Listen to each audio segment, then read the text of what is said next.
कच्चे में जो कुछ हो रहा है, कच्चे का दौरा अभी तक नहीं किया, उसके लिए मशवरा देंगे मरीम नवाज को?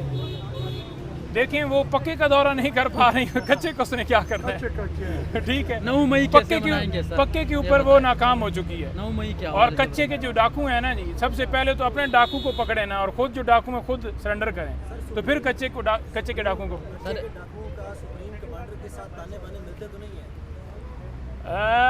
कच्चे के डाकू देखें। मैं तो यही कह रहा हूँ कि ये जो मरीम नवाज़ है ना जी, सिवाय इसका कॉस्मेटिक अपने वो क्या कहते हैं कि कपड़े जूते, और उसके अलावा अपनी जो फिशल है उससे हट के उसकी कोई परफॉर्मेंस नहीं है। उसके ऊपर उसका पूरा गौर होता है कि पसीने में कहीं वो ख़राब ना हो जाए।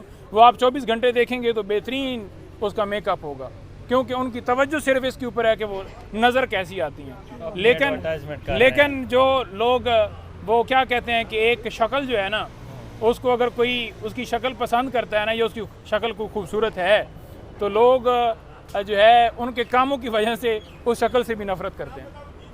मुतल वेस्ट में कोर्ट ऑफ पाकिस्तान की जानिब से पहला आपको रिलीफ हम कहें तो गलत नहीं होगा, क्या देखते हैं कि इस तरह के फैसले मुस्तकबिल में आना मुतवक्किल हैं? देखिए, जो आज का फैसला है उसको तो यकीनी तौर पर तहरीक इंसाफ खुशाइन समझती है, और जो हमारे हक पे जो 8 फरवरी को डाका डला है, उससे पहले जो हमारे साथ ज़्यादतियाँ हुई हैं तहरीक इंसाफ के साथ बतौर जमात, तो वो तो किसी से ढकी छुपी नहीं है।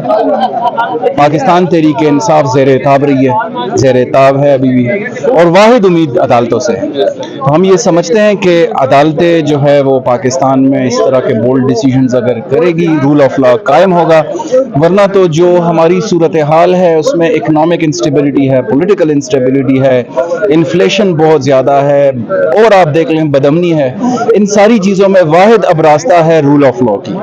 जब कानून की, आइन की बालादस्ती कायम होगी तो तभी मुल्क आगे जाएगा, इन्वेस्टर आएगा, अमन व अमान की सूरत हाल बेहतर होगी, इकनॉमिक स्टेबिलिटी आएगी। नहीं तो हम इसी तरह दलदल में दिन ब दिन धंसते जाएंगे। साइफर केस की भी समाअत हो रही है, लेकिन डिफेंस की जानिब से इंतहाई सुस्त रवि का शिकार है, और मजीद वो वक्त पर वक्त ही मांगे जा रहे हैं। क्या वजह इतनी सुस्त क्यों वो चाह रहे हैं? ये देखिए, खान साहब के ऊपर जो 200 तक केसेस हैं, तकरीबन 200 केसेस जो हैं, ये सारे मनगढ़ंत हैं।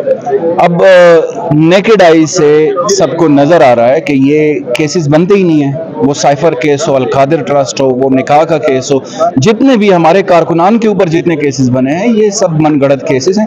तो जितना भी डिफेंस अगर उसमें एक्टिवली पार्टिसिपेट करे, मिसाल के तौर पर इसमें आप देख लें, तारीख पे तारीख जो मिल रही है, डिफेंस तो अपना मौक़िफ़ सामने ला चुकी है। मेजॉरिटी आप देख लें प्रोसिक्यूशन की तरफ से उसमें एक्सटेंशन पे एक्सटेंशन मांग रहे हैं, तारीख पे तारीख मांग रहे हैं। कभी वकील नहीं होता तो कभी उनका एक वकील चेंज हो जाता है, कभी प्रोसिक्यूटर जो है वो चेंज हो जाता है। तो ये सारे मामलात मेरे ख्याल से तो गवर्नमेंट की तरफ से हैं। किसी जगह पे अगर केस में है तहरीक इंसाफ की जानिब से या हमारी जुमात की जानिब से, जहाँ पे है तो मेरे ख्याल से उसको हमारी लॉयर्स फोरम जो है वो बहुत अच्छा देख रही है। इतने ज़्यादा केसेस हैं और इतने बेबुनियाद केसेस हैं, मज़ाक़खेज़ केसेस बनाए हुए हैं पाकिस्तान तहरीक इंसाफ की क़यादत के ऊपर, कारकुनान के ऊपर, जो ज़्यादा देर टिक नहीं सकते। सर ये बता दीजिए कि 9 मई भी करीब आती जा रही है, और इमरान खान ने स्पेशल जेल से हिदायत दी अपनी पार्टी को कि 9 मई वाले दिन प्रॉपर पीसफुल अपने शहरों में निकले के आदत, और झंडे लेकर, पम्फलेट लेकर, और अपना पुरअमन एहतजाज में रिकॉर्ड करें। देखिए, 9 मई जो है वो हमारी मौजूदा तारीख का एक बदतरीन दिन है।